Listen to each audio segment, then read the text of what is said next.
होती है जिसमें इंटरप्रेट किया जाता है उन मेजरमेंट्स को जो कि उन स्कोर्स को जो बच्चों को दिए गए होते हैं, और एट द एंड जो है वो इवैल्यूएशन है जो कि हाईएस्ट लेवल है, जिसमें जो कि जिसमें ये जजमेंट की जाती है कि बच्चे को आगे प्रमोट करना है या नहीं। ये ओवरऑल जजमेंट या ओवरऑल जो है वो परफॉर्मेंस को चेक किया जाता है, और ये हमेशा एंड पे होती है।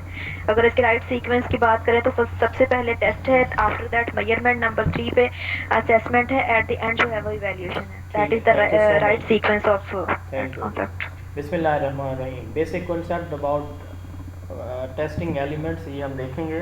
कल हमने पढ़ा था वैसे ये, लेकिन चूँकि कल रिकॉर्डिंग प्रॉपर नहीं हो पाई, क्लास हमारी प्रॉपर नहीं हो पाई, इस वजह से फिर इसको रिवाइज़ हम करेंगे ताकि ये रिकॉर्डिंग में भी आ जाए, और जिन लोगों ने कल ज्वाइन नहीं किया था या लेट ज्वाइन किया था उन लोगों की रिवीजन भी हो जाएगी।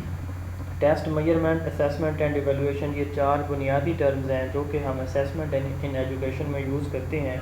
इन चारों को मजमूई तौर पर हम टेस्टिंग एलिमेंट्स कहते हैं। क्या कहते हैं जी? Testing elements. ठीक है, सबसे पहले टेस्ट होता है, फिर मेजरमेंट, फिर असेसमेंट और फिर एंड पे इवैल्यूएशन होती है। बहुत आसान है, थोड़ा सा अगर इनका सीक्वेंस स्केच अपने माइंड में आप इसका माइंड मैप बना देंगे, थीम एक जनरेट कर लें, तो ये बहुत आसान होगा थ्रू आउट दिस चैप्टर इनको अंडरस्टैंड करना, क्योंकि ये रिपीटेडली यूज़ होती रहेंगी टर्म्स। सबसे पहले टेस्ट की हम बात करते हैं। टेस्ट हम कहते हैं कि सिस्टमैटिक प्रोसीजर है किसी भी बच्चे की इंफॉर्मेशन को गेन करने का, या उसके बिहेवियर को मैयर करने के लिए एक टूल के तौर पर हम इसको लेते हैं, या ये सेट ऑफ क्वेश्चन है। आपने एक चैप्टर, एक यूनिट या एक सब्जेक्ट पूरा पढ़ा लिया, अब आप ये चाहते हैं कि आपके जो बच्चे हैं आप उनके बारे इंफॉर्मेशन कलेक्ट करना चाहते हैं कि उसके बिहेवियर में कितनी तब्दीली आई है, यानी आप ये जानना चाहते हैं कि बच्चे ने कितना कुछ लर्न किया, कितना कुछ गेन किया आपकी टीचिंग और एक्सपीरियंसेस के बाद। ठीक है, अब आप क्या करते हैं, आप क्या देखना, क्या चीज़ चाह रहे हैं? इंफॉर्मेशन गेन करना चाह रही हैं। किसके अबाउट? स्टूडेंट के अबाउट। कौन सी इन्फॉर्मेशन? उनके लर्निंग के अबाउट इन्फॉर्मेशन, उनके बिहेवियर में तब्दीली। लर्निंग यही होता है ना, change in behaviour as a result of teaching and experiences. तो वही आप देखना चाहते हैं कि उनके बिहेवियर को मेजर करना चाह रहे हैं या उनके बारे अबाउट इन्फॉर्मेशन कलेक्ट करना चाहते हैं। तो फिर आप क्या करते हैं? आप सवालात का एक सेट बना लेते हैं, 10, 20, 50, 100 जितने भी हैं आप सिचुएशन के अकॉर्डिंग बनाते हैं, सब्जेक्टिव, ऑब्जेक्टिव। ठीक है, तो ये होता है टेस्ट। ठीक है, 3 डेफिनेशंस हैं। सेट ऑफ क्वेश्चन यानी टेस्ट सवालात के मजमूए को कहा जाता है, जो सब्जेक्टिव जो ऑब्जेक्टिव होता है, जिसको स्टूडेंट जो है ज़बानी या फिर लिख के ऑरली या फिर इन राइटिंग आपको देता है। ठीक है, दूसरी डेफिनेशन है इंस्ट्रूमेंट। टेस्ट एक इंस्ट्रूमेंट के तौर पर, टूल या इंस्ट्रूमेंट होता है। टूल या इंस्ट्रूमेंट, जैसे देखें ना, थर्मामीटर है, ये एक इंस्ट्रूमेंट है, टूल है, उससे हम क्या चीज़ मेजर करते हैं? टेम्परेचर मेजर करते हैं। इसी तरह टेस्ट हमारा एक इंस्ट्रूमेंट है जिससे हम बच्चे के अबाउट इन्फॉर्मेशन कलेक्ट करते हैं या उसकी बिहेवियर को मेजर करते हैं। ठीक है, तो टेस्ट एक टूल, ये इंस्ट्रूमेंट या टूल, ये टेस्ट के साथ वर्ड यूज़ होगा, और इन चारों टेस्टिंग एलिमेंट में किसी टर्म के साथ ये वर्ड यूज़ नहीं होता, टूल या इंस्ट्रूमेंट, ये सिर्फ टेस्ट के साथ होगा। अच्छा, अब इंस्ट्रूमेंट है, ठीक है, सैम्पल ऑफ बिहेवियर को मेजर करने के लिए या बच्चे से इंफॉर्मेशन कलेक्ट करने का एक मुनज़्ज़म अंदाज में तरीक़ाकार है, या सेट ऑफ क्वेश्चन, ये होगा टेस्ट। ये सबसे नैरो होता है, बुनियाद है, ठीक है, और सबसे ब्रॉडर इन स्कोप जो है वो इवैल्यूएशन होती है। अब टेस्ट आपने बना लिया, बच्चों को दे दिया, बच्चे क्या करते हैं? सवाल हल करते हैं, जवाबी कापी आपको देते हैं।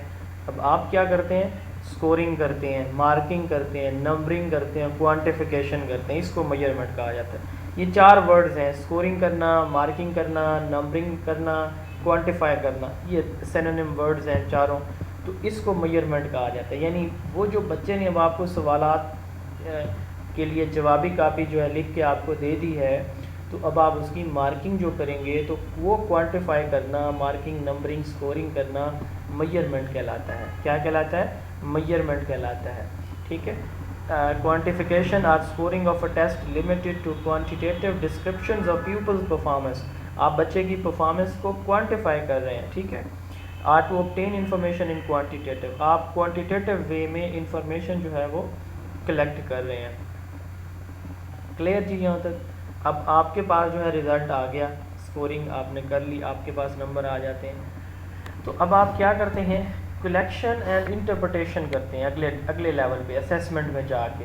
असेसमेंट में जो है आपके पास जो डाटा आया है, कहाँ से? मेजरमेंट से। उस डाटा को आप देखते हैं कि कितने बच्चे, कितनी हमारी मेरी टीचिंग इफ़ेक्टिव रही, कौन सी मेरी खूबियाँ हैं, कौन सी मेरी खामियाँ हैं, कौन सा एरिया बच्चों का वीक है, कौन सा एरिया बच्चों का स्ट्रॉन्ग है। ठीक है, तो ये इंटरप्रेट कर रहा होता है। मसलन आपने जो है 3 चैप्टर का टेस्ट लिया, 10-10 क्वेश्चन, हर चैप्टर से 10-10 MCQs दिए, 2 चैप्टर से बच्चों के स्कोर अच्छे हैं, 1 से वीक हैं। तो अब आप क्या करते हैं, आप असेस कर रहे हैं कि ये जो चैप्टर है, चैप्टर नंबर 3, ये वीक है। ठीक है, पहले 2 बच्चों को आते हैं अच्छी तरह, तो इसी को कहा जाता है assessment. It is interpretation of measurement data, it make sense of the data collected from student performance. Process of, दूसरी डेफिनेशन है, process of collecting, interpreting, recording and using information of student response against specific educational task. ठीक है, तो इसमें हम student की information, ये याद रखिएगा, असेसमेंट की डेफिनेशन जब भी आएगी ना, तो असेसमेंट एक ऐसा प्रोसेस है जिसमें हम क्या करते हैं, कलेक्शन या गैदर करते हैं किसको, स्टूडेंट की इंफॉर्मेशन को, फिर उसको इंटरप्रेट करते हैं, रिकॉर्ड करते हैं और यूज़ करते हैं। ठीक है, सबसे पहले हम कलेक्ट या गैदर करते हैं, फिर उसकी तशरीह करते हैं कि ये जो इंफॉर्मेशन आई है, ये इसमें कितने हमारे बच्चे कमज़ोर हैं, कितने अच्छे हैं, कितनों ने A, B, C ग्रेड लिया एट्सेट्रा इस टेस्ट के अंदर। फिर उसको हम रिकॉर्ड में रख लेते हैं और इसको यूज़ करते हैं आगे क्लास को प्रमोट करने के लिए, पेरेंट्स को रिपोर्ट करने के लिए। तो ये असेसमेंट होती है। ठीक है, अच्छा, असेसमेंट क्वालिटेटिव और क्वांटिटेटिव दोनों हो सकती है, यानी आप सिंपली ऑब्ज़र्व कर रहे हैं। ठीक है, ये अब क्वालिटेटिव असेसमेंट है आपकी, आप ऑब्ज़र्व कर रहे हैं कि कौन बच्चे शरारत कर रहे हैं, कौन बच्चे शरारत नहीं कर रहे क्लास के अंदर। ठीक है, कौन बच्चे जो है वो एक्टिवली पार्टिसिपेट कर रहे हैं, कौन एक्टिवली पार्टिसिपेट नहीं कर रहे। अब आप सिर्फ देखने से, सुनने से जो है वो स्टूडेंट की असेसमेंट कर रहे हैं, तो ये क्वालिटेटिव है। और अगर आप टेस्ट लेके फिर उसकी स्कोरिंग करके फिर आप जो है उसको असेस करेंगे तो वो क्वांटिटेटिव हो जाएगी। ठीक है, तो असेसमेंट जो है, तमाम टेस्ट जितने भी होते हैं, ऑल टेस्ट आर असेसमेंट, जितने टेस्ट होते हैं वो असेसमेंट उनकी ज़रूर होती है, लेकिन सारी असेसमेंट टेस्ट नहीं होती। जैसे अभी मैंने कहा ऑब्जर्वेशन, तो ऑब्जर्वेशन जो है ये एक तरह की असेसमेंट है, बट ये जो है टेस्ट नहीं है। ठीक है, एंड लास्ट पे होता है एवेलुएशन, ब्रॉडेस्ट इन स्कोप है। एवेलुएशन वैल्यू जजमेंट को कहा जाता है, वैल्यू, वर्थ या क्वालिटी जजमेंट को, और इसके लिए कीवर्ड 2 यूज़ होंगे, एक तो ये वैल्यू, वर्थ, ठीक है, क्वालिटी, इनमें से कोई होगा, एक होगा प्रोसेस। ठीक है, तो ये सारे प्रोसेस की होगी, हमेशा एंड पे होती है, एवेलुएशन एंड पे होती है और ये सारे प्रोसेस की होती है, और इसके अंदर टेस्ट, मेजरमेंट, असेसमेंट सब आ जाते हैं। ठीक है, और ये ब्रॉडेस्ट इन स्कोप है। तो इसमें हम ये देखते हैं कि हमारी टीचिंग, लर्निंग, क्लासरूम इन्वायरमेंट, हमारी बुक्स, हमारा होमवर्क, असाइनमेंट्स, को करिकुलर एक्टिविटीज़, जो कुछ आपने एक साल में, एक पीरियड में जो कराया, तो एंड पे जाके आप ये देखते हैं कि सारा प्रोसेस कितना मुअस्सर रहा है या नहीं रहा। ठीक है, वो एवेलुएशन होती है। तो ब्रॉडेस्ट इन स्कोप है। ठीक है, it is value judgement of student performance based on test, judgement of value, worth और क्वालिटी ऑफ अ प्रोसेस। इसका करेक्ट सीक्वेंस है test, measurement, assessment and evaluation, इन चारों का। तो इनको हम टेस्टिंग एलिमेंट्स भी कहते हैं। मैंने कल भी बताया था कि असेसमेंट की बेस पे हम जो है वो अपने प्रोग्राम को इम्प्रूव कर सकते हैं। ठीक है, चूँकि ये ड्यूरिंग प्रोसेस होती है, आप पढ़ा रहे हैं तो उस दौरान जो सवाल जवाब करेंगे वो असेसमेंट होगी, पढ़ाने के बाद एंड पे सवाल जवाब कर रहे होंगे वो इवेलुएशन होगी। ठीक है, लेकिन इवेलुएशन के बाद हमारे पास करेक्शन के जो ऑप्शंस होते हैं वो नहीं होते। हमें जो है वो ये चूँकि हम एंड पे करते हैं, ड्यूरिंग प्रोसेस नहीं करते, इसलिए हम किसी चीज़ को उस वक्त इम्प्रूव या जो है रिजेक्ट, हम उसको सॉरी एक्सेप्ट या रिजेक्ट करते हैं, इम्प्रूव नहीं कर सकते उसको। ठीक है, हम कहते हैं कि ये इफेक्टिव है या नहीं है, हम यस या नो कहते हैं। ठीक है, जजमेंट करते हैं। तो ये कुछ डेफिनेशंस हैं। टेस्ट जो है लैटिन वर्ड है, टेस्टम, इससे डिराइव किया गया है। इसका मतलब होता है lead of a vessel. Test हमें बताता है, आंसर करता है किसी भी स्टूडेंट की परफॉर्मेंस के अबाउट, कि इसकी स्टूडेंट की परफॉर्मेंस हाउ वेल। मेजरमेंट बताता है how much. Assessment and evaluation बताते हैं how good. Test how well, measurement how much and evaluation how good. Test की जो पहली डेफिनेशन हमने देखी थी वहाँ पे सिस्टमैटिक, दूसरी डेफिनेशन थी instrument or systematic procedure used for measuring sample of behaviour. ठीक है, ये नॉर्मन ई ग्राउंडलैंड ने दी थी। दूसरी डेफिनेशन है set of question having correct answer that examinee usually और answer orally or in writing. तो सेट ऑफ क्वेश्चन वाली जो डेफिनेशन है ये एबल एंड फ्रेस्टल ने दी है। थर्ड डेफिनेशन जो है वो मेजरमेंट की है। Measurement is to obtain information in quantitative, ये डिफ़ाइन किया मेजरमेंट को मैरन एंड लेहमन्स ने। इसी तरह असेसमेंट है, असेसमेंट एक लैटिन वर्ड, इस तरह टेस्ट एक लैटिन वर्ड टेस्टम से है। इसी तरह असेसमेंट एक लैटिन वर्ड एसिडर से है, जिसका मतलब होता है टू सिट बिसाइड। ये इंटरप्रटेशन होती है मेजरमेंट डाटा की, it is interpretation of measurement data, it make sense of the data collected from student performance. More print और एल आर गे ने डिफ़ाइन किया, जैसे मैंने बताया कि चार चीज़ें होती हैं इसके अंदर असेसमेंट में, गैदर, गेन या कलेक्शन, ठीक है, पहले नंबर पे, फिर उसकी इंटरप्रटेशन है, फिर रिकॉर्डिंग है और उसको यूटिलाइजेशन या यूज़ कर, लास्ट पे इवेलुएशन है। एवेलुएशन जो है information gathering and providing useful information for judging decision alternatives. अच्छा, ये एक इम्पोर्टेंट पॉइंट है आपसे, चले मैं बाद में पूछता हूँ। एबल एंड फ्रेस्बल ने ये डेफिनेशन दी है, it assess teacher instruction student performance, ये ओवरऑल हर एक चीज़ को जज करती है। अब आपसे मेरा सवाल है कि आप एक प्रोग्राम को इम्प्रूव करना चाहते हैं, आप असेस करेंगे या इवेलुएट करेंगे? असेस करेंगे सर। आप एक प्रोग्राम को एक्सेप्ट या रिजेक्ट करना चाहते हैं तो फिर आप क्या करेंगे, एवेलुएट करेंगे या असेस करेंगे? वैल्यूएशन करेंगे आप सर। डिसीजन मेकिंग करना चाह रहे हैं, ठीक है, तो आप इवेलुएशन की बेस पे करेंगे, असेसमेंट की बेस पे करेंगे? डिसीजन अल्टरनेटिव चॉइस है, यानी इवेलुएशन है, क्योंकि इवेलुएशन में आप किसी चीज़ को डिसीजन मेकिंग में एक्सेप्ट या रिजेक्ट कर रहे हैं। मसलन इसकी सादा सी मिसाल है, मैं चाहता हूँ कि आप में से कोई स्टूडेंट मुझे असिस्ट करे, तो मुझे 3 स्टूडेंट जो है अप्रोच करते हैं कि सर मैं विलिंग हूँ, तो अब यहाँ पे मैंने डिसीजन मेकिंग करनी है, तो मैं इवेलुएट करूँगा कि जो सबसे अच्छा है, तो डिसीजन मेकिंग में किसी को एक्सेप्ट किया जा रहा होता है, किसी को रिजेक्ट किया जा रहा होता है, 2 रिजेक्ट होंगे, 1 एक्सेप्ट होगा। रिजेक्शन और एक्सेप्टेंस मैंने कहा इवेलुएशन में होती है, ठीक है। तो ये इनके डिफरेंसेस हैं, मज़ीद बेहतर अंदाज में ये क्लियर हो जाएंगी। असेसमेंट इंफॉर्मेशन गैदरिंग है, ठीक है, मसलन स्टूडेंट की परफॉर्मेंस के अबाउट, और इवेलुएशन वैल्यू सेटिंग है, ठीक है, यानी वैल्यू, वर्थ, क्वालिटी हम देख रहे हैं। असेसमेंट इंफॉर्मेशन है, जबकि इवेलुएशन जजमेंट होती है। असेसमेंट नॉर्मली क्वालिटेटिव होती है, बट ये क्वांटिटेटिव भी होती है, आपने याद रखें। इवेलुएशन जो है हमेशा क्वांटिटेटिव होती है। असेसमेंट जो है वो स्पेसिफाई करती है स्ट्रेंथ और वीकनेसेस को, पॉजिटिव और नेगेटिव या वीक एरियाज़ को पिन पॉइंट करती है, एक्सप्लोर करती है, जिससे हम उसको इम्प्रूव भी कर सकते हैं। जबकि एवेलुएशन ऐसा नहीं करती, एवेलुएशन रैंक करती है। 3 स्टूडेंट मेरे पास थे, तो एक मुझे अच्छा लगा, वो पहले नंबर पे था, उसको मैंने एक्सेप्ट किया, तो रैंक एंड सॉर्ट आउट करती है इंडिविजुअल को एवेलुएशन। असेसमेंट डायग्नोस्टिक है, यानी चूँकि ये ड्यूरिंग प्रोसेस होती है, तो इसमें हम ये देखते हैं कि डायग्नोस्टिक असेसमेंट क्या होती है, कौन बताएगा?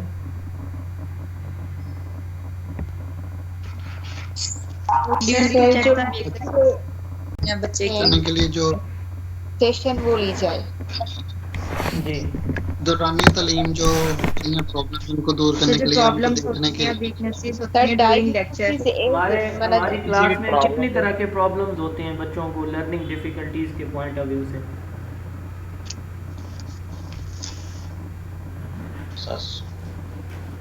सर सुनने का हो सकता है, देखने का। जी, लास्ट चैप्टर में आपने पढ़े हैं physical empire sir discipline problem sir, discipline का भी हो सकता है। हाँ जी, फिजिकल प्रॉब्लम्स हो सकते हैं, मेंटल प्रॉब्लम हो सकते हैं, ठीक है, तो बहुत सारे प्रॉब्लम्स होते हैं बच्चों को। तो बेसिकली एक टीचर ये जज करता है क्लास के अंदर, ये देखता है कि मेरे बच्चों को किस तरह के प्रॉब्लम्स हैं। तो जो उनको लर्निंग में प्रॉब्लम्स आते हैं ना, वो एक टीचर जब असेस करता है तो इसको हम डायग्नोस्टिक कहते हैं, डायग्नोस्टिक असेसमेंट बोलते हैं, ठीक है। लर्निंग प्रॉब्लम्स जो होते हैं इस तरह फॉर्मेटिव है, किसी को समझ आ रही है नहीं आ रही, प्रोग्रेस अच्छी जा रही है क्लास में नहीं जा रही, तो प्रोग्रेस चेक करने के लिए जो फॉर एग्जांपल वो जो करता है, तो इसको फॉर्मेटिव असेसमेंट कहा जाता है। जी सर, ये जो फॉर्मेटिव असेसमेंट होती है, ये तो इनिशियल असेसमेंट होती है ना। अब हम किसी भी यूनिवर्सिटी में देखे टेस्ट देने जाते हैं, तो वो हमारी फॉर्मेटिव असेसमेंट होगी ना? फॉर्मेटिव नहीं होती, वो प्लेसमेंट होती है, मैं अच्छा। बाद में बताता हूँ। तो डायग्नोस्टिक जो है ये मेडिकल इश्यूज को, ठीक है, मेडिकल वो जो प्रॉब्लम्स placement हैं और- उनको, और जो फॉर्मेटिव है, बस ठीक है, बात हो गई है, वो तो मैंने बता दी है प्लेसमेंट होगी सर जी। जी, उनको मैंने कन्वे कर दिया है, बात ख़त्म हो गई है, बस आगे चलते हैं हम। मैं अभी बताता हूँ, आगे हम पढ़ेंगे, आज ही पढ़ेंगे प्लेसमेंट असेसमेंट के बारे में भी। अच्छा, इसी तरह फॉर्मेटिव होती है, ड्यूरिंग होती है, जब मैं पढ़ा रहा हूँ। अब मैं आपसे सवाल जो मैंने किया है कि बताएं जी कितनी तरह के लर्निंग प्रॉब्लम्स हैं हमारे बच्चों को, तो ये फॉर्मेटिव असेसमेंट थी। ड्यूरिंग टीचिंग जो भी आप प्रोग्रेस, लर्निंग प्रोग्रेस को चेक करने के लिए सवाल जवाब करते हैं तो वो फॉर्मेटिव होती है। अगर आप जो है ये उसके लिए कर रहे हो ना, लर्निंग इश्यूज़ को, मेडिकल प्रॉब्लम्स को आइडेंटिफाई करने के लिए, फिर डायग्नोस्टिक होगी। तो असेसमेंट डायग्नोस्टिक और फॉर्मेटिव होती है, जबकि एवेल्युएशन हमेशा एंड पे होती है और ये समेटिव होती है। ठीक है जी। अच्छा, उसके बाद है approach. What is mean by approach? Approach किसको कहते हैं जी? लफ्ज़ी मतलब क्या होता है अप्रोच का, कौन बता रहा है? सही सर। सर पहुंच एक्सेस करना, किसी चीज तक पहुंचना, वे ऑफ डीलिंग, एक्सेस। ठीक है, वे ऑफ डीलिंग को कहा जाता है, किसी चीज़ को किस तरह से डील कैसे किया जाता है या लेके कैसे चला जाता है, ठीक है, इसको हम अप्रोच कहते हैं। रसाई जिसे हम कहते हैं, ठीक है, या नुक्ता नज़र भी इसको कहा जाता है। तो अप्रोचेस टू असेसमेंट क्या है कि यानी असेसमेंट कितनी तरह से हम करते हैं, असेसमेंट हम कितनी तरह से क्यों करते हैं। तो अप्रोचेस टू असेसमेंट 3 हैं: assessment for learning, assessment as learning and assessment of learning. For का क्या मतलब होता है जी? के लिए, किसी चीज के और लर्निंग के लिए, जैसे कि फाउंडेशन जी होती है जी, बस लर्निंग के लिए। जितना सवाल पूछा जाए उतना Learning बताया की- करें। फॉर का मैंने पूछा है, आप बताएं के लिए, बस। ऑफ का क्या मतलब है? की ऑफ है। यस, का का के, की यकीन। के, ठीक है, आप ठीक हो गया। अच्छा, एज का क्या मतलब होता है? अभी पता चलेगा। तौर पर, जैसा जैसे, जैसे तौर कि पर। ठीक है, जैसे। बिल्कुल सही है। अच्छा, अब देखें, बहुत ही आसान है असेसमेंट फॉर और ऑफ और as learning. Assessment for learning से क्या मुराद है? आपने बच्चों को कुछ पढ़ाना है, ठीक है, कुछ समझाना है, या आप पढ़ा रहे हैं, पढ़ाने के दौरान, पढ़ाने से पहले और पढ़ाने के दौरान, इसलिए आप बच्चों की असेसमेंट कर रहे हैं कि क्या बच्चे पढ़ना चाहते हैं, और अगर पढ़ाने के दौरान कर रहे हैं तो इसलिए आप सवाल जवाब करते हैं क्या बच्चे जो है वो सही तरह से पढ़ रहे हैं। तो इसको कहते हैं असेसमेंट फॉर लर्निंग, लर्निंग के लिए असेसमेंट, ठीक है। अच्छा, जब आप पढ़ा लेते हैं और पढ़ाने के बाद यानी एंड पे चले जाते हैं, जैसे अभी हमने समेटिव की बात की, तो बिल्कुल एंड पे आप चले जाते हैं, और एंड पे जाके जो आप बच्चे की असेसमेंट करते हैं वो आपकी क्या कहलाती है? Assessment of learning. अब देखें, आपने लर्निंग की असेसमेंट की है, ठीक है, यानी जो बच्चे ने लर्न किया है, का की के हमने बात की है, तो जो लर्न कर लिया है उसकी असेसमेंट आप करने जा रहे हैं, ठीक है। और जो लर्न उसने करना है उसके लिए आप क्या करते हैं? पहले जो असेसमेंट करेंगे वो असेसमेंट फॉर लर्निंग होगी। सादा अल्फाज में पढ़ाने से पहले और पढ़ाने के दौरान जो असेसमेंट की जाती है उसको हम कहते हैं असेसमेंट फॉर लर्निंग, और सादा अल्फाज में पढ़ाने के बाद जो असेसमेंट आप करते हैं उसको कहा जाता है असेसमेंट ऑफ लर्निंग। अब तीसरी है असेसमेंट एज लर्निंग। जब एक बच्चा अपनी असेसमेंट खुद करेगा या उसका दोस्त कोई क्लासमेट उसकी असेसमेंट कर रहा होगा तो इसको हम कहते हैं असेसमेंट एज लर्निंग। इसको हम क्या कहते हैं? Assessment as learning. तो असेसमेंट फॉर लर्निंग स्टार्ट या ड्यूरिंग में होती है। टीचिंग प्रोसेस या टीचिंग लर्निंग प्रोसेस को इम्प्रूव करने के लिए ये की जाती है। ये फॉर्मेटिव और डायग्नोस्टिक इसकी एग्जांपल्स हैं। फॉर्मेटिव, प्लेसमेंट, डायग्नोस्टिक इसकी एग्जांपल्स हैं, ठीक है। अच्छा, इसमें प्लेसमेंट भी आप लिख सकते हैं साथ, placement, formative and diagnostic assessment. इसके बाद है असेसमेंट ऑफ लर्निंग। ये आफ्टर लेसन या कोर्स होती है टू डिमॉन्स्ट्रेट अचीवमेंट। ये इम्प्रूव टीचिंग के लिए, और ये डिमॉन्स्ट्रेट करती है, बताती है हमें कि कितना बच्चे ने अचीव किया है। इसकी एग्जांपल हैं, एग्ज़ाम्स आप लेते हैं, पोर्टफोलियो असेसमेंट आपकी होती है, समेटिव असेसमेंट है, norm reference and criterions reference assessment है। ये सारे आगे हम अभी डिटेल में जाके देखेंगे। अच्छा, इसके साथ है self as assessment as learning, sorry, assessment as learning. अब देखिए, सेल्फ रेगुलेशन है। बच्चा अपनी असेसमेंट खुद करता है अपनी परफॉर्मेंस को रेगुलेट या इवेलुएट करने के लिए। ये क्रिटिकल होती है, बच्चा अपना तनकीदी जायज़ा लेता है कि मुझे कहाँ से समझ लगी या कहाँ से नहीं लगी। तो इसकी एग्जांपल है ipsative assessment, self assessment and peer assessment. ठीक हो गया। अगली स्लाइड में हम इनकी डिटेल देखेंगे इन सब की वन बाई वन। तो इसको पढ़ते हैं। Assessment for learning enables teacher to use information about student knowledge, understanding and skill to inform their teaching. तो ये टीचर को इन्फॉर्म करता है, टीचर को हेल्प आउट करता है कि वो स्टूडेंट का जो प्रीवियस नॉलेज, अंडरस्टैंडिंग और स्किल है उनको अंडरस्टैंड करे और फीडबैक प्रोवाइड करे बच्चों को कि उनकी लर्निंग कितनी हुई है या नहीं हो रही। ठीक है, इसमें फीडबैक भी दिया जाता है असेसमेंट में, जो असेसमेंट फॉर लर्निंग हो रही है। Assessment as learning involve student in their learning process where they monitor their own progress, ask question and practice skills. Student use self-assessment and teacher feedback to reflect on their own learning, consolidate their own understanding and work towards their learning goals। अब बच्चा यहाँ पे teacher के feedback, मैंने आपको बताया नहीं आप गलत कह रहे हैं। अभी जैसे किसी फीमेल ने कहा कि फॉर्मेटिव असेसमेंट हम जब यूनिवर्सिटी में एडमिशन टेस्ट देते हैं तो वो फॉर्मेट, मैंने कहा नहीं गलत है। अब देखिए उन्होंने अपनी असेसमेंट की होगी कि मैंने कहाँ से पढ़ा था, ये गलत मुझे किसने बताया। तो ये असेसमेंट आप सेल्फ असेसमेंट करते हैं। अगली दफ़ा फिर मैं आपसे क्वेश्चन यही वाला उसी स्टूडेंट से करूँ तो फिर वो अपने आप को एनालाइज करेगा कि पहले मुझे पता था अब नहीं है, या किस बात की मुझे समझ लगी है किसकी नहीं लगी। ये सेल्फ असेसमेंट होती है। Assessment of learning assist teacher to use evidence of student learning. अब देखें स्टूडेंट ने कितना लर्न किया, ये टीचर यूज़ करेगा। Assess student achievement against learning goals and standards. तो अब वो स्टूडेंट की जो अचीवमेंट है, मार्क्स है, परफॉर्मेंस है, उसको जो है वो मेजर करेगा। तो असेसमेंट ऑफ लर्निंग है। जी पूछिए प्लीज़, क्वेश्चन जल्दी किया करें, वेट ना करा करें, बाकी लोग वेट कर रहे होते हैं। अच्छा चलें फिर एंड पे आप पूछिएगा क्वेश्चन। असेसमेंट फॉर लर्निंग, तो असेसमेंट फॉर लर्निंग अभी हमने बात की है, इसकी 3 मैंने एग्जांपल, 2 आपने वहाँ पढ़ी, तीसरी यहाँ पे मैंने कहा साथ लिख लें इसको। ठीक है, प्लेसमेंट असेसमेंट है, इसमें रेडीनेस भी आती है। तो अब हम सबसे पहले देखते हैं प्लेसमेंट असेसमेंट। आप किसी यूनिवर्सिटी में एडमिशन लेते हैं, ठीक है, आप बच्चों का एडमिशन टेस्ट लेते हैं, ठीक है, आप बच्चों को अगली ग्रेड में प्रमोट करना चाहते हैं, तो अगले ग्रेड में प्रमोशन के लिए आप बच्चों का एक टेस्ट लेते हैं, उसको प्री टेस्ट बोला जाता है। ठीक है, तो वो टेस्ट जो किसी भी बच्चे को किसी कोर्स, ग्रेड, किसी जॉब के अंदर, ठीक है, या एडमिशन के लिए यूज, जैसे गैट है, ग्रेजुएट एडमिशन टेस्ट हमारी यूनिवर्सिटीज़ लेती हैं, इस तरह जो है एम कैट है, ई कैट है, एम डी कैट और ई कैट है, medical college admission test, engineering college admission test, ठीक है, या जैसे P S C, P M S, C S S, ये जो है ये सारे के सारे प्लेसमेंट असेसमेंट के एग्जांपल्स हैं। ये किसी भी जॉब, कोर्स, डिग्री प्रोग्राम को स्टार्ट करने के लिए, उसमें एडमिशन देने के लिए जो टेस्ट लिया जाता है, इसको क्या कहा जाता है? Placement assessment. इसमें बच्चे का प्रीवियस नॉलेज जज किया जाता है, इसमें बच्चे का प्रीवियस नॉलेज जो है वो जज किया जाता है। ठीक है, test are design to measure potential or readiness to begin study in a sequence of a course in a discipline.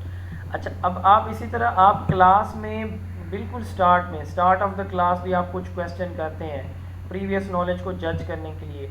याद रखें, जब आप लेक्चर दे रहे हैं और ड्यूरिंग लेक्चर जब आप क्वेश्चन करते हैं बच्चों से उनके प्रीवियस नॉलेज को जज करने के लिए, तो उस वक्त जो आप टेस्ट ले रहे होते हैं वो टेस्ट आपका रेडीनेस टेस्ट कहलाता है। डिफरेंस क्लियर करें कि जब आप किसी जॉब, कोर्स, डिग्री प्रोग्राम में एडमिशन के लिए, किसी क्लास में एडमिशन के लिए बच्चे का टेस्ट ले रहे हैं, वो प्लेसमेंट असेसमेंट कहलाएगा। और जब आप क्लास के दौरान सवाल जवाब करते हैं इसलिए कि बच्चे का प्रीवियस नॉलेज जज किया जाए और उसको नया नॉलेज नया टॉपिक के साथ इंटरलिंक कर दें, तो ये क्या कहलाता है? रेडीनेस टेस्ट कहलाता है। ठीक हो गया। स्पेशली मेरे वो स्टूडेंट अगर यहाँ पे मौजूद हैं जिन तीनों ने जो है वो क्वालिफाई किया है, तो वो जो है लाजमी इस सेशन को अटेंड करें, बल्कि मुझे उनको लिंक करना, शेयर करना भूल गया, उनके लिए तो बहुत ज़रूरी है क्योंकि उनका एग्जामिनर का पेपर है। चलें, अच्छा, फॉर्मेटिव असेसमेंट। फॉर्मेटिव असेसमेंट जो है ये एक ऐसी असेसमेंट है जो थ्रू आउट द सेशन आप करते रहते हैं। अब जैसे मेरा लेक्चर स्टार्ट हुआ यहाँ से लेकर एंड तक, मैं थ्रू आउट द लेक्चर जो है जो क्वेश्चन कर रहा हूँ, जो कुछ मैं करूँगा, ये फॉर्मेटिव असेसमेंट कहलाएगी। तो ये बेसिकली आप लोगों की प्रोग्रेस को देखना कि क्या आपको समझ आ रही है या नहीं आ रही, और फिर आपको फीडबैक देना, ठीक है। जहाँ से आपको समझ नहीं आ रही तो वहाँ से, या कुछ चीज़ आपको कंफ्यूज कर रही है, मिक्स हो रहे हैं कॉन्सेप्ट, तो वहाँ पे आपको फीडबैक देना कि ऐसे नहीं बट ऐसे है। तो ये क्या कहलाती है? Formative assessment. वो असेसमेंट जो ड्यूरिंग इंस्ट्रक्शन होती है और ये तकरीबन मुकम्मल सेशन या लेक्चर चलती रहती है, इसको फॉर्मेटिव असेसमेंट कहते हैं। और ये सबसे पहले वर्ड फॉर्मेटिव जो है स्क्रीवन ने इंट्रोड्यूस करवाया था। इसका ऑब्जेक्टिव माइक ऑफ कर दो, किसी का ऑन है? ब्रेक हो रही है, रिपीट हो रही है। सर डिस्टॉर्शन बहुत हो रही है, जा रही है जी सर आपकी आवाज ब्रेक हो रही है। सर आवाज क्लियर नहीं आ रही, बहुत ब्रेक हो रही है। अच्छा एक मिनट, ये सब ब्रेक हो रही है आवाज। अच्छा वेट, बहुत ज्यादा ब्रेक हो।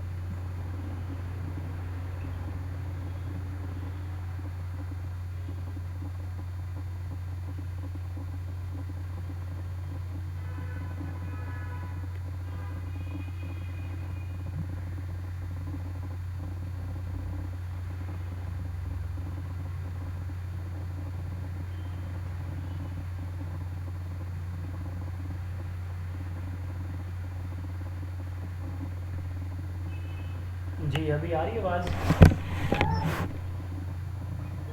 Yes, sir. Now your sound is very yes sir, clear. Yes sir. अच्छा जी, कहाँ पे थे हम? फॉर्मेटिव असेसमेंट की बात कर रहे थे। अच्छा, मैंने कहा कि फॉर्मेटिव असेसमेंट ड्यूरिंग सेशन आपकी होगी, ठीक है, और ये मुकम्मल सेशन चलती रहेगी। और इसका पर्पस क्या होता है?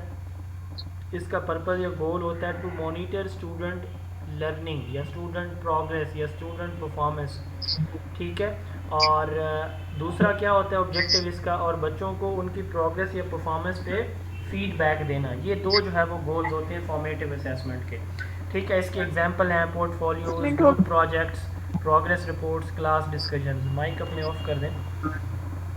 उसके बाद है डायग्नोस्टिक। फॉर्मेटिव असेसमेंट जो होती है प्रेस कर रहे होते हैं सर, जो फॉर्मेटिव असेसमेंट होती है इसमें जो हमारा करंट टॉपिक होता है उसकी हम असेसमेंट कर रहे होते हैं, और जो रेडीनेस होता है उसमें हम प्रीवियस नॉलेज को जज कर रहे होते हैं। बिल्कुल, रेडीनेस में या प्लेसमेंट दोनों में, ठीक है। हम प्रीवियस नॉलेज को जज करते हैं, फॉर्मेटिव में करंट जो है वो जो टॉपिक चल रहा होता है उस पे उससे मुतालिक सवाल जवाब होते हैं।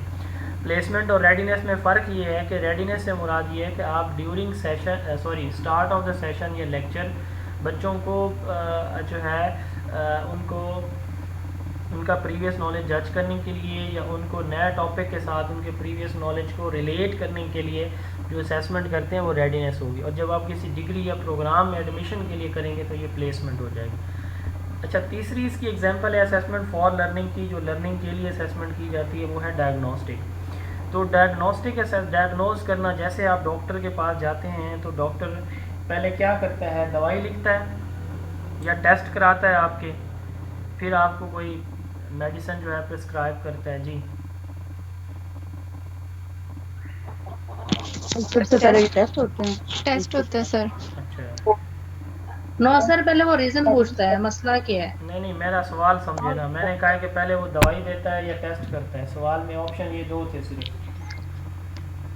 टेस्ट टेस्ट करता है होता है सर पहले। टेस्ट के बाद फिर वो क्या करता है? इलाज बताता है, मेडिसिन देते हैं। मेडिसिन देता है। ऐसे है ना। इसी तरह हमारे बच्चों को कुछ प्रॉब्लम्स हैं, किसी को देखने का, किसी को सुनने का, किसी को चलने का, किसी को फोकस का, किसी को लिखने का, किसी को पढ़ने का, वगैरह वगैरह, जो हमने अभी लास्ट चैप्टर में कवर भी किए हैं, ठीक है। तो इंस्ट्रक्शन के इंस्ट्रक्शन यानी टीचिंग स्टार्ट करने से पहले टीचर डायग्नोज करता है बच्चों की strength, weaknesses, medical reasons, difficulties को या लर्निंग प्रॉब्लम्स को आइडेंटिफाई करता है। तो ये जो असेसमेंट टीचर कर रहा होता है कि मेरे किस बच्चे को क्या प्रॉब्लम है, ताकि मैं अपनी इंस्ट्रक्शन को उसी तरह जो है वो आगे लेके चलूँ। किसी को लिखने में प्रॉब्लम है, किसी को देखने में प्रॉब्लम है, तो उसको आगे बिठा दूँ, जो भी एट्सेट्रा है प्रॉब्लम्स क्लास के अंदर। तो इंस्ट्रक्शन स्टार्ट करने से पहले, जैसे डॉक्टर आपको दवाई देने से पहले आपकी weak areas, medical reason, difficulties, problems को आइडेंटिफाई करता है। इसी तरह टीचर भी आइडेंटिफाई करता है, इसको डायग्नोस्टिक असेसमेंट कहा जाता है। अब ये सारी की सारी जो असेसमेंट है तीनों की तीनों, इनका ऑब्जेक्टिव्स क्या होता है? इनका ऑब्जेक्टिव एक ही होता है, टू इम्प्रूव इंस्ट्रक्शंस, ताकि वो बेहतर अंदाज में टीचिंग कर सके और बच्चा बेहतर अंदाज में लर्निंग कर सके। जितनी भी तरह की असेसमेंट फॉर लर्निंग हम करते हैं उनका ऑब्जेक्टिव क्या होता है? To improve class instructions. ठीक है, उसके बाद है असेसमेंट ऑफ लर्निंग को पहले हम बात कर लेते हैं। तो चलें एज लर्निंग को लेके चलते हैं। अब है एज लर्निंग, इसमें हमने क्या कहा, ये कौन सी असेसमेंट होती है? जी सर, ये प्लेसमेंट और रेडीनेस को एक दफ़ा फिर ज़रा एक्सप्लेन कर दें। कितनी दफ़ा बताऊँ? मैंने बताया है 3 दफ़ा पहले कि जब आप लेक्चर स्टार्ट करने से पहले टेस्ट ले रहे हैं, सवाल कर रहे हैं बच्चे से, तो वो प्लेसमेंट है। और अगर आप किसी को एडमिशन के लिए एडमिशन टेस्ट ले रहे हैं किसी डिग्री प्रोग्राम के लिए, तो वो जो है आपकी प्लेसमेंट असेसमेंट होगी। प्लेस कर रहे हैं किसी को, किसी जगह पे हायर कर रहे हैं, तो वो प्लेसमेंट होती है। और रेडीनेस में बच्चा रेडी है, उसको उसके पास पहले नॉलेज है, नया नॉलेज के साथ उसको लिंक कैसे करना है, उसके लिए जो सवाल जवाब आप करते हैं। इप्सिटिव असेसमेंट, इप्सिटिव असेसमेंट जो है, अब ये देखें, मेरे टीचर ने मुझे टेस्ट दिया, मैं स्टूडेंट हूँ किसी क्लास का, तो लास्ट मंडे मेरा टेस्ट हुआ, और फिर आज के दिन टीचर ने दोबारा लास्ट फ्राइडे टेस्ट लिया, आज फिर लिया। तो लास्ट फ्राइडे मेरे 50 में से 40 मार्क्स थे, और इस दफ़ा आज के टेस्ट में इस फ्राइडे मेरे जो है वो 35 मार्क्स हैं। तो अब मैं ये देखता हूँ कि मेरी लास्ट वीक की परफॉर्मेंस और अब की जो परफॉर्मेंस है इसमें कितना डिफरेंस है। ये बेहतर हुई है या पहले से भी हालत बिगड़ गई है? ठीक है, तो 40 से मैं 35 पे आ गया हूँ। क्यों आया हूँ? तो जब एक बच्चा अपनी करंट परफॉर्मेंस को अपनी प्रीवियस परफॉर्मेंस के साथ टैली करता है, मैच करके देखता है, तो ये इप्सिटिव असेसमेंट कहलाती है। इसमें हम दूसरे बच्चों के साथ परफॉर्मेंस नहीं देखते, उसी बच्चे की उसी एरिया में पहले वाली और मौजूदा परफॉर्मेंस, जैसे हम अक्सर देखते हैं कि लास्ट टाइम तो मेरे टेस्ट में जो सर ने टेस्ट लिया तो उसमें इतने टेस्ट मार्क्स आए, अब वाले में इतने। अभी जैसे मैंने आप लोगों को प्री टेस्ट दिया था चैप्टर नंबर 1 का, तो इसी तरह अब आपका एक पोस्ट टेस्ट होगा मंडे को इंशाल्लाह ताला चैप्टर नंबर 1 का। तो आप देखेंगे कि स्टार्ट में आपके इस चैप्टर में से कितने नंबर थे और अब कितने हैं, कितना इम्प्रूव किया आपने। ठीक है, तो भी आप अपनी इप्सिटिव असेसमेंट कर रहे होंगे उस टाइम मंडे को इंशाल्लाह ताला। जी क्लियर? इप्सिटिव, आगे चलें। सर इसकी एग्जांपल जी सर इसकी एग्जांपल हम सीजीपीए और जीपीए ले सकते हैं? नहीं, टेस्ट की बात, हाँ ये आप कह सकते हैं कि लास्ट सेमेस्टर में मेरा जो है मिड में इतने मेरे स्कोर बने हैं, फाइनल में मेरे इतने सब्जेक्ट में बने, आप ले सकते हैं। आप एक सेमेस्टर का ले सकते हैं कि पिछले सेमेस्टर में मेरा इतना था, इसमें मेरा इतना है, आप ले सकते हैं। ठीक है, अच्छा उसके बाद है सेल्फ असेसमेंट। अब इप्सिटिव असेसमेंट भी बेसिकली सेल्फ है, बट इसमें हम कंपैरिजन करते हैं, दो अपनी परफॉर्मेंस को देखते हैं कंपैरेटिवली।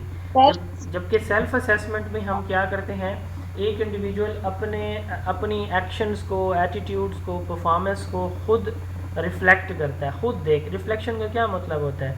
स्ट्रेंथ और वीकनेसेस को देखना, ठीक है, प्लस और नेगेटिव पॉइंट्स को आइडेंटिफाई करना कि कौन सा एरिया मेरा अच्छा है, कौन सा वीक है, ये रिफ्लेक्शन होती है। तो evaluation of one's own action, attitude and performance. Attitude किसको कहते हैं? हमारी जो फीलिंग, थिंकिंग, थॉट होती है। परफॉर्मेंस हमारा बिहेवियर होता है। तो जब मैं और मैं ये देखता हूँ कि ये एरिया मेरा स्ट्रॉन्ग है, ये एरिया मेरा वीक है, तो इस पर मुझे मज़ीद फोकस करना है, तो ये मेरी सेल्फ असेसमेंट कहलाती है। इवेल्युएशन ऑफ वंस आउन सेल्फ इज़ सेल्फ असेसमेंट। उसके बाद है पीयर असेसमेंट। जब एक बच्चा जो कि नॉर्मली क्लासमेट होता है, सेम एज फेलो जो होते हैं बच्चे, तो उनको हम पीयर कहते हैं। तो जब एक स्टूडेंट दूसरे स्टूडेंट की परफॉर्मेंस मेजर कर रहा होता है, उसकी इवेल्युएशन कर रहा होता है, तो इसको हम पीयर असेसमेंट या पीयर अप्रेजल कहते हैं। इसको हम क्या कहते हैं? पीयर असेसमेंट और या पीयर अप्रेजल। और वो इस पर जो फीडबैक देता है उसको, बच्चे को, तो इसको पीयर रिव्यू कहा जाता है। Clear? Peer assessment, peer testing, peer evaluation, peer appraisal, ये सेम वर्ड्स हैं। मैं रिपीट कर देता हूँ, peer assessment, peer appraisal, peer evaluation, peer testing. ठीक है, तो ये जो है वो सेम वर्ड। असेसमेंट का दूसरा नाम अप्रेजल होता है। असेसमेंट का दूसरा नाम अप्रेजल होता है। असेसमेंट का दूसरा नाम क्या होता है जी? अप्रेजल। ठीक है, परफॉर्मेंस असेसमेंट। बस असेसमेंट को कहा जाता है ना, फॉर्मल आप कह सकते हैं, ज़्यादा बेहतर अंदाज में आप कह रहे हैं। तो फॉर्मल असेसमेंट अप्रेजल होती है, या असेसमेंट का मैंने कहा है कि दूसरा नाम अप्रेजल है। अच्छा, जो फीडबैक अब बच्चा दे रहा है उस फीडबैक को हम क्या कहते हैं? ठीक है, फीडबैक को पीयर रिव्यू कहते हैं, जो एक बच्चा दूसरे बच्चे को दे रहा है। ठीक है, पीयर रिव्यू। और बच्चा एक दूसरे को पढ़ा रहे हैं तो उसको क्या कहते हैं हम? Peer tutoring sir. Peer tutoring, peer peeragogy, ठीक है, पीयर टीचिंग, पीयर इंस्ट्रक्शन, ये मुख्तलिफ वर्ड यूज़ होते हैं। अब देखिए, इंस्ट्रक्शन, टीचिंग, पीरागॉजी, ठीक है, ये सेम वर्ड्स हैं, मतलब अल्टरनेटिवली यूज़ होते हैं। अब यहाँ तक इसमें कोई मसला है तो पूछ लें अभी। It is done to rate the peer. Peer assessment हम क्यों करते हैं? पीयर्स को रेट करने के लिए कि किस स्टूडेंट की परफॉर्मेंस कितनी बेहतर है। एक बच्चे एक दूसरे को रेट कर रहे होते हैं, आपने ठीक बताया, आपने गलत बताया, तो हम रैंकिंग कर रहे होते हैं। जी, इसमें कोई मसला किसी को तो पूछें अभी, नहीं तो आगे चलें। असेसमेंट ऑफ लर्निंग, अब इसमें हमने क्या कहा था? असेसमेंट ऑफ लर्निंग हम कब करते हैं जी? कब करते हैं? Eight the and eight the and करते हैं। क्यों करते हैं? जजमेंट के लिए करते हैं। किस चीज़ पे करते हैं? अचीवमेंट पे करते हैं। ठीक है, यानी अचीवमेंट, इसकी एग्जांपल है समेटिव, इंटरम और कंटिन्यूअस। समेटिव, इंटरम और बाकी भी मैंने आपको यहाँ बताई हैं, ये भी आप याद रख सकते हैं। ये समेटिव की हैं, एग्जाम, पोर्टफोलियो, ठीक है, नॉर्म, क्राइटेरियन, रेफरेंस। अच्छा देखें, मय्यर समेटिव है। समेटिव हम कब करते हैं? इवैल्यूएशन का दूसरा नाम समेटिव असेसमेंट ही है। तो मय्यर a student achievement at the end of instruction, it is final and certifying judgement, it is assessment of learning, standardised test and final exam. उसके बाद इंटरम एंड बेंचमार्क असेसमेंट। ठीक है, इंटरम या फिर बेंचमार्क असेसमेंट, थोड़ा सा difference है interim और कंटिन्यूअस में। इंटरम बेंचमार्क में या कंटिन्यूअस में। आपने उर्दू पढ़ाना है, ठीक है। अब आपकी जो उर्दू की किताब है उसके दो हिस्से हैं, पहला हिस्सा नसर का है, दूसरा हिस्सा, तीन हिस्से हैं, दूसरा नज़म का है, तीसरा गज़ल का है, फ़र्ज़ करें। तो अब आप क्या करते हैं? अब आप बच्चों को पहले बता देंगे कि बेटा जब मैं नसर के यानी जो असबाक हैं ये मुकम्मल करूँगा या करूँगी तो आपका टेस्ट होगा। आपने अब पीरियड फिक्स नहीं किया हुआ, डेट डिसाइड नहीं किया, ठीक है। आपने इंटरवल बता दिया कि भाई इतने, उसके बाद ना हम कोई, उसके बाद हम देखेंगे इतने, उसके बाद कोर्स मुकम्मल करने के बाद, ठीक है। यानी एक चैप्टर के बाद आप कह सकते हैं, एक यूनिट के बाद, एक सेक्शन, जैसे मैंने 3 सेक्शन अभी बताए हैं। तो वो असेसमेंट जो आप किसी एक स्पेसिफिक सेक्शन के या ग्रेडिंग पीरियड के बाद करते हैं ना, उसको हम क्या कहेंगे? इंटरम या बेंचमार्क असेसमेंट कहेंगे। उसको हम क्या कहेंगे? इंटरम या फिर बेंचमार्क। अब मसलन आपने जो है 3 सेक्शन हैं, आपने उनकी जो है वो असेसमेंट एक पहले सेक्शन की कर ली, पहले हिस्से की, पहले टोटल 15 यूनिट थे, पहले सेक्शन में 5 यूनिट है, आपने 5 यूनिट असेस कर लिए। अब आप क्या करते हैं? अगले 5 की असेसमेंट करेंगे, फिर उसके बाद अगले 5 जब पढ़ा लेंगे तो उनकी, अब आपने 3 हिस्सों में अपनी असेसमेंट की है, तो ये आपकी इंटरम या बेंचमार्क असेसमेंट कहलाती है। ये जो आप एक हिस्से की कर रहे होंगे ना, ये बेसिकली आपकी जो है वो प्रेडिक्शन होती है। आप प्रेडिक्ट कर सकते हैं कि अगर बच्चे की एक सेक्शन में इतने नंबर हैं तो तीनों के अगर मैं टेस्ट लूँ तो उसमें इतने हो सकते हैं, तो ये आपको प्रेडिक्शन भी दे रहा होता है, ठीक है। Evaluate student performance at periodic interval frequently at the end of a grading period. It can predict the student performance on end of the year summative assessment, यानी ये आपको final assessment की prediction भी दे रहा होता है। A benchmark assessment is a type of interim assessment. Benchmark assessment can be useful for communicating important facts and data to parents. तो ये हम एक यूनिट या सेक्शन के बाद जब असेसमेंट करते हैं तो हम पेरेंट्स को भी रिपोर्ट करते हैं कि हमने जो है ये मंथली, क्वार्टरली जो एग्ज़ाम हमारे होते हैं, इसी तरह जो कि 3 चैप्टर हमारे मुकम्मल होंगे तो हम ले लेंगे 4 चैप्टर, तो फिर पेरेंट्स को भी हम रिपोर्ट करते हैं। They are fixed assessment evaluate student against specific grade level standard and learning goals rather than simply taking a quick pulse of understanding. तो हम ये देखते हैं कि 3 यूनिट जो पढ़ा लिए हैं तो इसके बाद क्या तब्दीली आई है, ठीक है। These are intended to be something between formative and summative. ये जो है समेटिव और फॉर्मेटिव जो है उनके समझ लें कि कोई दरमियानी कोई जगह रखती हैं ये इंटरम या बेंचमार्क असेसमेंट, बट इनको हम नॉर्मली लेते असेसमेंट ऑफ लर्निंग में है, क्योंकि ये हम अचीवमेंट देख रहे होते हैं ना एक यूनिट या सेक्शन की। देन लास्ट वन है कंटिन्यूस असेसमेंट। अब इसमें हमने टाइम फिक्स कर देना, इसमें हमने टाइम फिक्स नहीं किया हुआ, इसमें हमने कंटेंट फिक्स किया हुआ कि इतने जो है वो पीरियोडिक इंटरवल के बाद या इतने ग्रेड पढ़ने के बाद अब आपका टेस्ट लिया जाएगा। इसमें हम जो है हम कहते हैं कि वो असेसमेंट जो रोज़ाना एक टीचर पढ़ाता है वो कहता है अगले दिन रोज़ाना मैं आपसे 5 सवाल 5 रेंडमली 5 बच्चों से सवाल सुनूंगा, ये कंटिन्यूस असेसमेंट है। इस तरह वो कहता है कि जी हर मंडे को आपका टेस्ट होगा, जैसे हम रख रहे हैं इस वक्त हर वीकेंड के बाद हम टेस्ट रख रहे हैं, वीकली असेसमेंट जो हम कर रहे हैं, तो बेसिकली हमारी कंटिन्यूस है। इसी तरह जो डेली मैं आपको क्विज़ दे रहा हूँ तो वो किसकी एग्जाम्पल आएगी, इंटरम की या कंटिन्यूस की? जी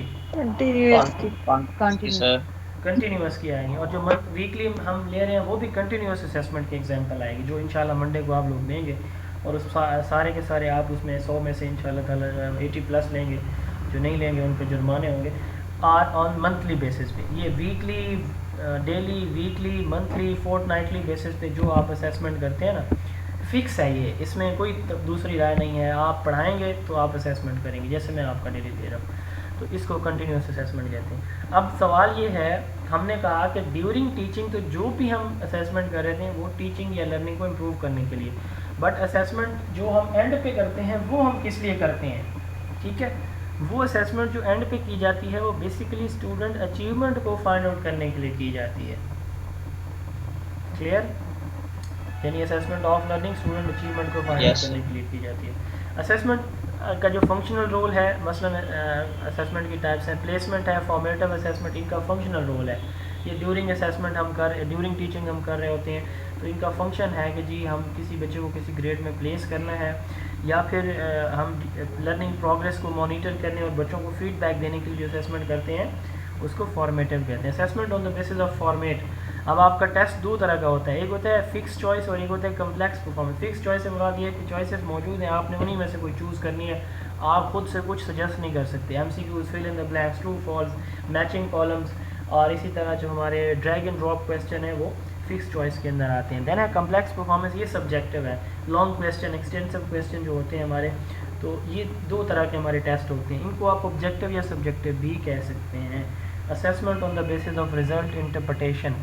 अब आप जो असेसमेंट करते हैं ना बच्चों को, आप दो तरह की क्लास में असेसमेंट करते हैं, ठीक है। तो मेरा छोटा भाई है तो वो है 8th क्लास में अभी है, 7th क्लास का उसका रिज़ल्ट आया तो उसने रिज़ल्ट कार्ड मुझे दिखाया, तो मेरा पहला क्वेश्चन था कि आपकी क्लास में कौन सी पोजीशन है, आपकी क्लास में कौन सी पोजीशन है। उसके बाद फिर मैंने देखा कि टोटल में से इसके कितने स्कोर आए हैं। अब ये दो डिफरेंट क्राइटेरियाज हैं, ये दो डिफरेंट पहला क्या है, मैंने कंपैरिजन किया है कि बाकी बच्चों में आप कहाँ पे फॉल कर रहे हैं, आपका रैंकिंग नंबर क्या है। उसने कहा मैं 3rd हूँ, मैंने कहा मुझे एक्सेप्ट नहीं है।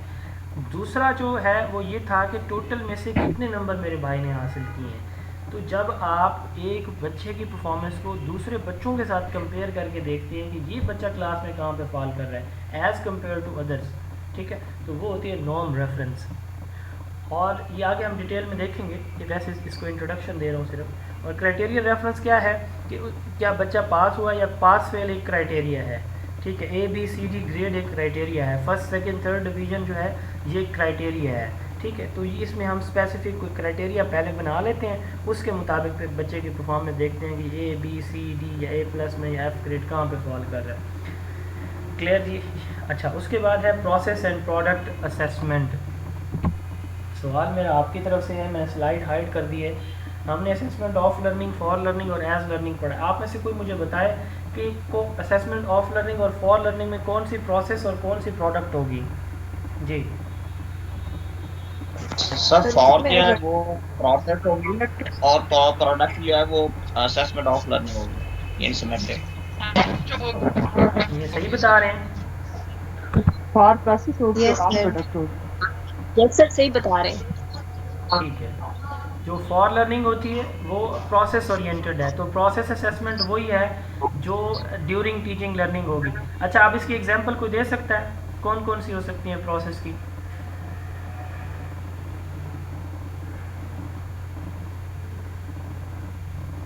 Sir weekly test. हाँ, ये फॉर्मेटिव असेसमेंट जो अभी हमने बात की है, फॉर्मेटिव असेसमेंट इसके अंदर आ जाएगी, ठीक है। प्लेस वीकली प्लेसमेंट में डायग्नोस्टिक फॉर्मेट आप पढ़ाने के दौरान कोई ना कोई क्वेश्चन करते रहते हैं तो समेटिव प्रोडक्ट में आ जाएगी। यस, जो समेटिव है वो इसमें प्रोडक्ट असेसमेंट में आ जाएगी। ठीक है, तो ये जो है इट डिस्क्राइब प्रोसेस की definition describes how learning is ongoing, assess performance of actual task of learner, areas of improvement. जबकि प्रोडक्ट है describe what has been learned, arrive at overall score or reward, success or failure. It evaluates documents output, product performance और final result। तो ये final result को, output को, productivity को, final जो बच्चे की achievement है उसको देखती है। उसके बाद है portfolio assessment। जी, portfolio जो है वो किसको कहा जाता है? What is mean by word portfolio? बहुत आसान है, इसको क्विकली देख लेते हैं।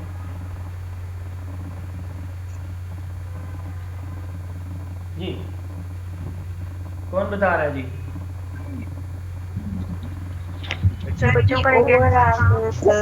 बच्चों का सर हर साल में जो प्रोग्रेस होती है activities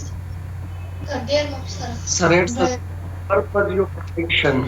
sir Student work. Achievement literal तमाम बताएं, रिकॉर्ड मौजूद होता है पोर्टफोलियो में। लिटरल मीनिंग इसका बताएं, literal meaning.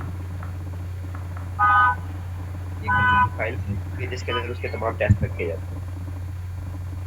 Collection of work of देखिए, डेटा। किसी भी बंदे का जो दायरा कार होता है ना, ठीक है, या आप यूं कह लें कि उसका जो वर्क स्टेशन आप कह सकते हैं कि उसने कौन सा वर्क करना है, वो लफ्ज़ी मतलब होता है पोर्टफोलियो का। ये पोर्टफोलियो क्या है? पोर्टफोलियो समझ लें कि किसी बंदे की जो परफॉर्मेंस है ना, सारी की सारी कलेक्टिवली, बहुत सादा अल्फाज में, वो पोर्टफोलियो होता है उसका। वो क्या होता है? उसने कब, कैसे और कौन सा काम करना है और क्या कर लिया है, ये उसका पोर्टफोलियो होता है। अब हमारा बच्चा स्कूल के अंदर आता है तो पहले दिन से लेकर साल के आखिर तक उस बच्चे के जो टेस्ट में स्कोर आते हैं, वो जो होमवर्क करता है, वो जो क्लास वर्क करता है, कोई असाइनमेंट, कोई ग्रुप वर्क, कोई स्पीच, कोई कंपोजिशन लिखता है। कंपोजिशन क्या होती है? वो कोई बायो पोइम्स लिखता है, वो कोई रैप्स लिखता है। ये क्या होते हैं कंपोजिशन, बायो पोइम्स, रैप्स? जी जल्दी बताएं सर। रैप सॉन्ग होते हैं स्टूडेंट्स की मदद से प्रेजेंट किए जाते हैं। और बायो पोएम जो है ये पोएम होती हैं सर, बच्चों की लिखी हुई पोइम्स। और कंपोजिशन लिटरेरी वर्क होता है, कोई रिटन, कोई स्पीच है, डायलॉग है, कन्वर्सेशन है, आप बीती बच्चे ने लिखी है तो वो कंपोजिशन होती है। तो ये यानी कलेक्टिव वर्क है जो उसका करिकुलर में है, यानी टीचिंग लर्निंग से रिलेटेड है या को करिकुलर है। स्पोर्ट्स गेम्स में उसकी अचीवमेंट है, पेंटिंग ड्राइंग के अंदर उसकी है, अच्छा इस तरह स्पीच के अंदर है, नाद मेरी नगमा तिलावत हमद के अंदर है, मॉर्निंग असेंबली में है, किसी शो के अंदर परफॉर्मेंस है, गेम्स में है, क्लास में उसकी परफॉर्मेंस है, टेस्ट के स्कोर्स हैं। ठीक है, उसने कोई एक्स्ट्रा ऑर्डिनरी कोई चार्ट बनाया है, कोई परफॉर्मेंस दी है, सारे का सारा जो रिकॉर्ड है स्टूडेंट का, टीचर जो है एक फ़ाइल के अंदर सेव रखता है। इसको उस बच्चे का पोर्टफोलियो कहा जाता है। ठीक है, यानी इसमें हर एक चीज़ शामिल होती है, असेसमेंट भी, सॉरी उसके टेस्ट भी, होमवर्क भी, क्लास वर्क भी, सब कुछ। A portfolio is a purposeful collection of student work that has been selected and organised by the teacher. It shows student learning progress. ठीक है, इससे बच्चे की लर्निंग प्रोग्रेस शो हो रही होती है और इसके साथ साथ बच्चे के बेस्ट वर्क का पता चलता है कि इसका एरिया ऑफ इंटरेस्ट क्या है, किस साइड पे बच्चा जाना चाहता है। कोई बच्चा पेंटिंग ज़्यादा बनाता है तो वो एक अच्छा पेंटर हो सकता है। Portfolio assessment. अब जो पोर्टफोलियो होता है ना, ये हमारा यहाँ पे पढ़ने का मकसद ये था पोर्टफोलियो असेसमेंट का। तो पोर्टफोलियो असेसमेंट से क्या मुराद है? अब बच्चे ने जो वर्क किया ना, बजाय इसके कि हम उसका टेस्ट लें, क्यों ना हम उसके होमवर्क से, क्लास वर्क से, उसके सारे साल के वर्क को देखें और उसको असेस करके हम बच्चे को पास फेल का डिसीजन लें। ठीक है, तो इसको हम क्या बोलते हैं? पोर्टफोलियो असेसमेंट कहते हैं। अथेंटिक असेसमेंट होती है। अथेंटिक वो असेसमेंट को कहा जाता है जिसमें बच्चा प्रैक्टिकली किसी टास्क को परफॉर्म करता है। ठीक है, यानी अपने हाथ से कुछ करता है ना जो, तो वो अथेंटिक असेसमेंट होती है। ठीक है, और ट्रेडिशनल कौन सी होगी? जिसमें वो सिर्फ कुछ बता देता है या लिख देता है। जबकि अथेंटिक में वो प्रैक्टिकली परफॉर्म करता है, डिमॉन्स्ट्रेट करता है, कोई एक्सपेरिमेंट परफॉर्म करके देता है। टीचरों के बच्चे ने सब कुछ खुद किया होता है, प्रैक्टिकली किया होता है, तो ये जो है वो क्या कहलाता है? एक सेकेंड वेट करें।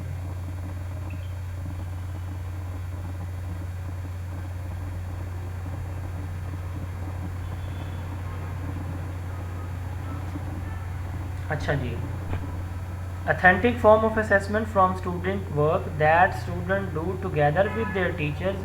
The teachers guide the student in planning, execution and evaluation of the content of the portfolio. It measures cognitive, affective and psychomotor domain.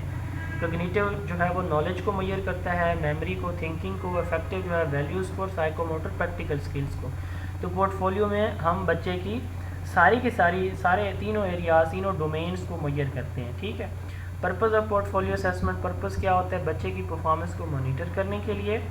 अब वो असेसमेंट जिसमें हम बच्चे की परफॉर्मेंस को मॉनिटर करते हैं उसको क्या बोला जाता है? कौन सी असेसमेंट होती है? हमने अभी पढ़ा है जी,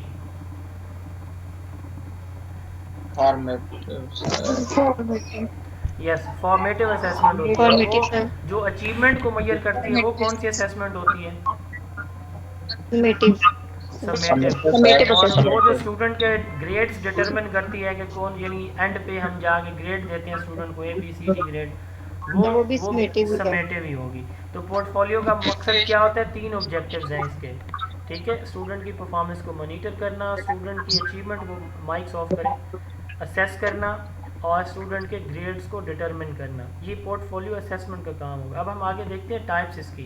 प्रोसेस या वर्किंग पोर्टफोलियो, वो पोर्टफोलियो जो रोज़ाना की रूटीन में, मसलन क्लास वर्क और होमवर्क दिया जा रहा है, ठीक है। बच्चे जो है टीचर पढ़ा रहा है, टीचर पढ़ाने के दौरान कोई उनको बच्चे को असाइनमेंट देता है क्लास के अंदर ही, तो वो क्लास वर्क कहलाता है, और अगर घर जाकर उन्होंने करना है तो वो होमवर्क बन जाता है।